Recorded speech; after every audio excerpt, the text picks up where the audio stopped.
Long ago, in the heart of Africa, there was a homeland of many tongues, rhythms, and traditions.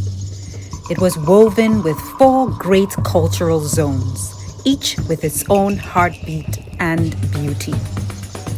The Graphi of the Western Highlands, bold and proud, dressed in embroidered togo. The Sawa of the coast, graceful and fluid, like the ocean clothed in flowing eyasu. The EmPatie of the forest, rooted in the earth, crafting with raffia. The Sahelians of the north, resilient like the desert, adorned in tie and dye. Together, these fabrics once formed a magnificent homeland, a cloth stitched with harmony. But when hardship rose like a scorching sun, greed, pride, and financial struggle began to whisper lies of division. The people turned inward, believing each could thrive alone. A rift tore through the land, heat and sorrow scorched the soil. Families broke apart, poverty deepened, sadness endured. How, they asked, will we rebuild our homeland? Chapter 1: The Pride of Isolation. Each zone insisted on building it its own way. The Graphi with their togo believed strength alone could hold, but their walls crumbled under hardship. The Sawa with their eyasu thought beauty could cover the cracks, but the winds blew it away. The EmPatie, stubborn in their raffia, believed it could shield frustration, but it collapsed beneath the weight of conflict. The Sahelians with their tie and dye believed resilience could fill every space, but bitterness made even rest impossible. Pain persisted. The land remained broken. Chapter 2: The Call of the Great Spirit of Peace. Then a voice rose, deep as thunder and soft as the wind. Send your healers, stitch your land with peace, not pride. The people trembled. What did the Great Spirit of Peace mean?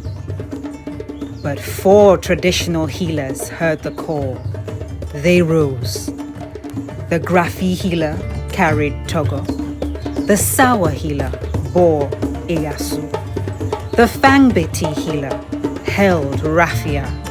The Sahelian healer wrapped tie and dye. Each set out to discover how their fabric could serve peace, not pride. Chapter 3: The Acts of Healing. By the sea, the Sawa healer met a Sahelian man roasting fish. Each time he tried, the wind smothered his flame. She tore a piece of her eyasu, shielding the fire and fanning it to life. The man's meal cooked and his heart warmed.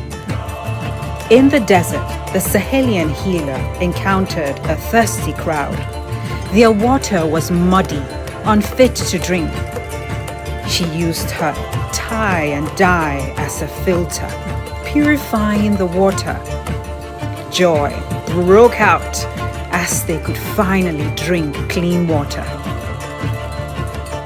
In the forest highlands, the Graphi healer found a broken school in the EmPatie land, built only with raffia. He wondered, how do I stitch this with peace, not pride? He draped togo across the broken walls, and suddenly the school stood firm, shielding children within. In the coastal woods, the EmPatie healer heard the cry of a lost child. The mother searched desperately. He wove a doll from his raffia, and when he met the child, he placed it in the child's hands. The tears turned to laughter, and the little one was easily found by her mother. Chapter 4: The Patchwork of Unity. Finally, the healers gathered before the Great Spirit of Peace. "Do you now understand?" the Great Spirit asked. "You need one another. Alone, your pride builds walls that collapse.